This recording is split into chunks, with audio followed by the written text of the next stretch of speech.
Thank you for joining us for another episode of Sitting with the Sheriff. My name is Saba Long, and we're so happy that you're here with us today. I have with me none other than Sheriff Craig Owens. Sheriff, Good it's afternoon. always great to see you in the studio here for Sitting with the Sheriff. How are you today? Same here. Outstanding. Thank you for asking. Good. So since we last connected and had you on for Sitting with the Sheriff, it's been about a month. So can you give us an overview of what you've been up to, what the Sheriff's Office is doing? Right. So in the last couple of months, I've been very busy, as well as a complete staff of the Sheriff's Office. I've attended 2 conferences, one at the National Sheriff Association in Phoenix, Arizona, and I attended a second conference at the Major Sheriff's Conference, which is located in Asheville, North Carolina. We also started receiving our new body cams and video cameras for our vehicles and tasers, and in the process of getting that piece of equipment tested and ready to go out into the field to our deputies. That's great. And then another thing that just happened recently was a number of promotions that took place at the Sheriff's Office, and you brought back for the first time in a very long time the position of captain. So can you tell me about what is a captain? What do they do? How did you bring that back? Absolutely. I felt, along with the staff, thought it was a great thing to bring captains back into our workforce, and specifically they'll be assigned to our detention center.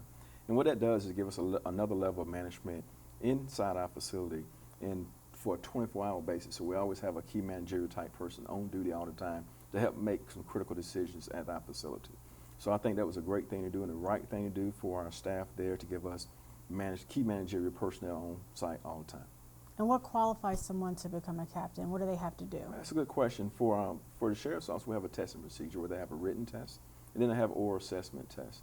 As they, of course, make a 7% and above on the written test, and they make it to the oral assessment board. And once they get an oral assessment board, there's a panel of different officers from different ranks, from captains, majors, and maybe even some colonels from other agencies come in and sit on that board and help us assess our deputies. And then, of course, the combination of both scores is how they determine their final ranking for promotion. And in that scoring and ranking, it sounds like professionalism is a key aspect of how someone gets promoted. I understand that you're going to have people doing mandatory trainings if they become a supervisor. Right. And once I came back up to the Sheriff's Office, I thought it was the right thing to do to continue to make us a more professional agency, is have more professional training courses for our deputies, in particular with our supervisory level courses and our management level courses. So now it's a requirement for all our supervisors when they mandate make sergeant, they go to supervisory level 1, 2, and 3. And when they go into a middle level management, they go into executive management and middle level management courses 1, 2, and 3 as well. And so what are they learning in those courses? They're learning how to be leaders first and foremost at the basic level of supervision. And when you get into the management, it teaches you how to overall be a better manager of your lower subordinates as well. And that training is going to start taking place at the Cobb County Public Safety Training Center? Yes. We have, fortunately enough, been able to secure training spaces in the Cobb County Public Safety Training Center, the new one that's built on the East-West Connector. We'll be moving in September timeframe, as long as we have no construction delays. And we'll start doing some advanced training classes there at that facility. But not only there, we'll be sending our deputies throughout the state and across the nation to receive this training, because we want to make sure we're the best trained agency around the state as well. That's great. And so leadership has been a key component of the past 6 months of your administration, and I imagine it will be going forward. So you have your command staff reading a book. I bet this is probably a surprise to folks that you have a book club in the Sheriff's Office. Yeah. So you have folks reading a book by Jocko, who is a Navy SEAL, I believe. Right. Can you tell me, why are they reading that book? What are they learning from it? Why did you do that? Yeah, the book is really focused on extreme leadership and making good judgment decisions during tough times. And I think that book is allowing me to understand my staff better, because they're required, after they read a chapter, they have to do, for lack of better terms, a book report on that chapter. And so they get a chance to stand up and tell us what they got out of that chapter. So now I'm getting a better understanding of their mindset and how their leadership capabilities are and their thought process when they make decisions compared to what they read in the book.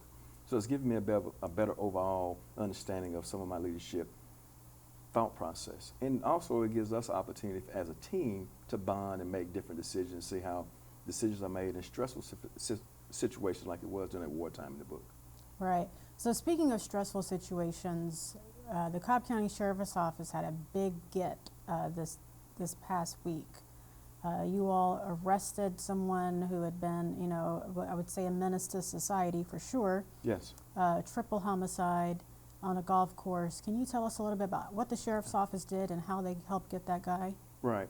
First and foremost, you know, our condolences go out to the family who lost loved ones during this incident. Our fugitive unit of Cobb County Sheriff's Office was able to apprehend this suspect who was wanted for these murders. They put in several hours of hard work, along with the marshal's office in coordination with them as well. And they was able to locate this individual and place him under arrest without any further incident. So it was a great accomplishment for the sheriff's office fugitive unit, as well as a accomplishment to getting a bad person off the streets and make sure Cobb County citizens feel safe. And this was a collaborative effort with law enforcement Absolutely. agencies across the region or across the metro area and in Cobb County. Is that right? Absolutely, and I think that's one of the benefits that the sheriff's office have been great partners with other law enforcement agencies as well as our federal partners. And I'm a true believer of having our deputies assigned to some of our federal partners at TFOs to assist those units. And I think this apprehension here just shows how us working with our federal partners can make things better for Cobb County and the state of Georgia as well. That's great. Any last thoughts or questions as we wrap up? Yeah, I think the last thing I'd like to say is we're still extremely busy.